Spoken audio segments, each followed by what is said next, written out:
Well, hello there and welcome back to the Hull City Fan Central YouTube channel, where today I will be going through all of the Hull City news stories that are revolving around the club. They've come out within the past week. There's a lot of interesting ones that I'm going to go through. I'm going to give my opinion on some of them, and then some of them, they're just plain facts. So I'm going to tell you the plain facts. We'll start off with a little bit of an iffy one to start off with, and that's the fact that Shelbourne's Turkish owner, that being Acun Ilıcalı, who is also our owner, and so it's a bit of a partnership between the two clubs, has agreed to hand the club back for free to sort of the other shareholder that the club have, in order for Damien Duff to stay as their manager.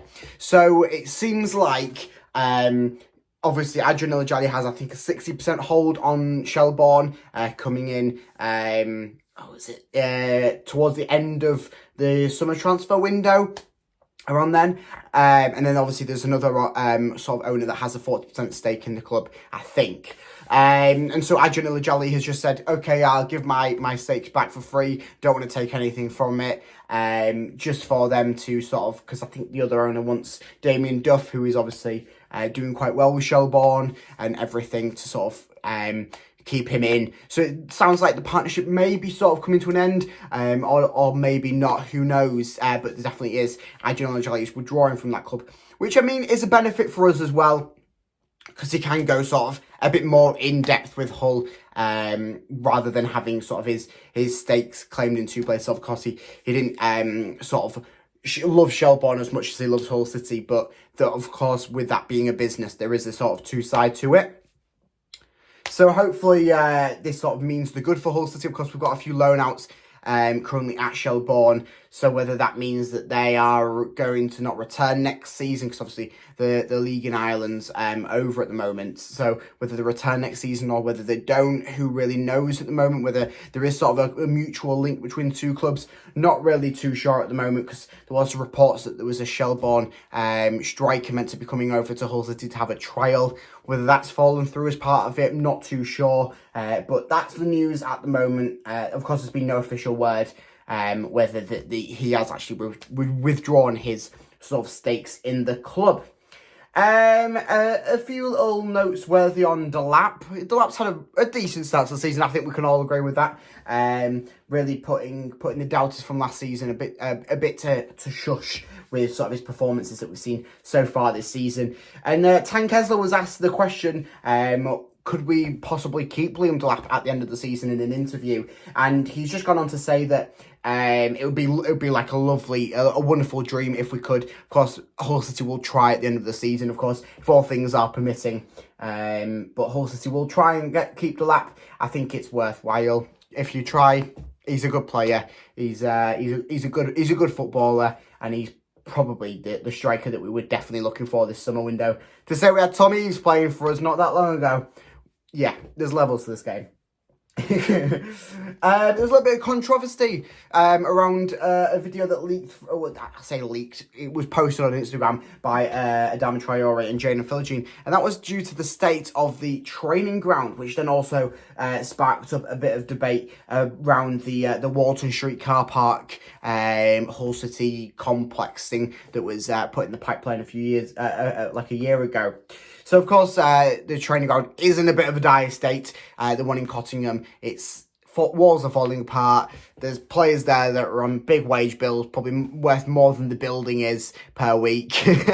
And, yeah, so we do need a refurbishment. I think certainly moving to Walton Street, it's just sort of, they put the proposal in, and just looking for the council and everyone to sort of agree on something. You know how these sort of things work. They take forever, and then once they don't, they take no time at all.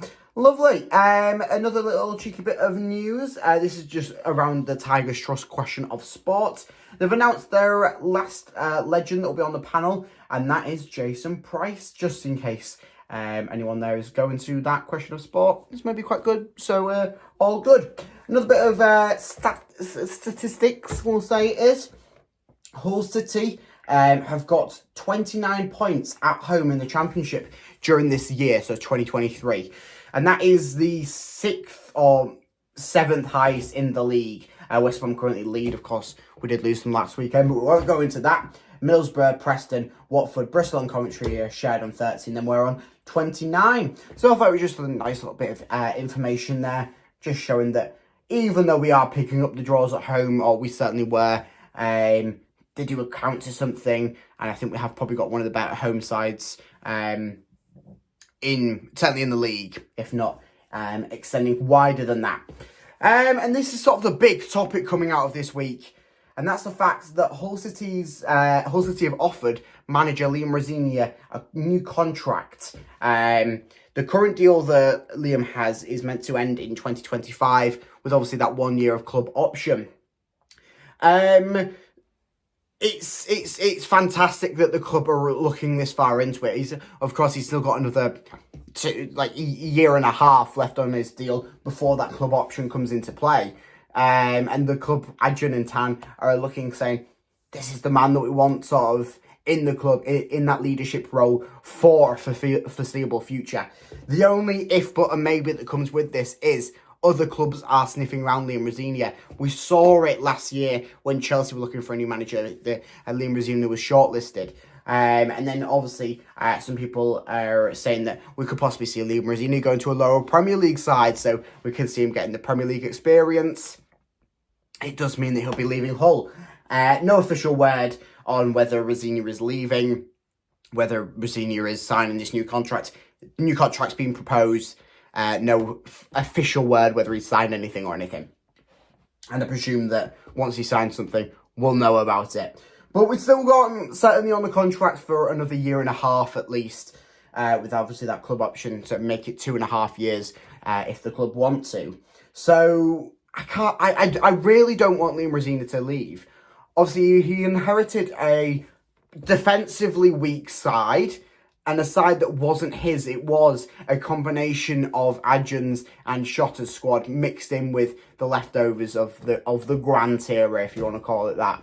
And so he inherited that squad. Of course, we've still got players from both of them times still in this squad that we've got currently. But Liam Rosenior is building the squad that he wants to lead Hull City with. He's building the squad just through this past transfer window that we've seen with the likes of Rosenior, Philogene,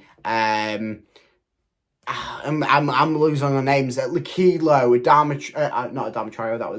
That was a one that was brought in a while ago.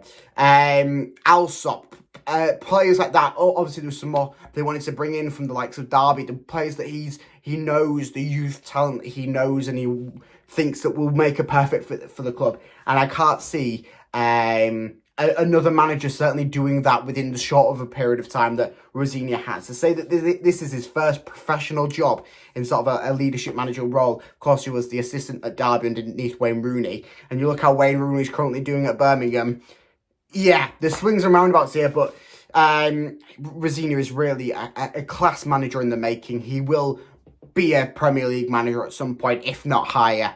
I can see him doing fantastical if that's a word. I can see him doing fantastical, but of course a new deal, hopefully he signs it. If not, we still have him for a year and a half where he can take us in that time. Who knows? Of course, on the field and off the field, he's been doing a fantastic job at the club. You cannot deny that. So it's one that it will be a touch and go basis, but it's nice that the club have offered something so early in advance, really. To say that he only signed a year ago, and the club are already going, right, here's a new contract. We think you're doing so fantastically, you need a new contract to lock you down. It's fantastic. We'll see where it goes on that. Of course, I'll update you on here. And also make sure you stay tuned, because I'll have a prediction video out tomorrow ahead of our Huddersfield clash in the Yorkshire Derby at the MKM, which will be out tomorrow. Stay tuned for that. Thank you very much for watching. So make sure you like and subscribe, because I will see you over there. Goodbye.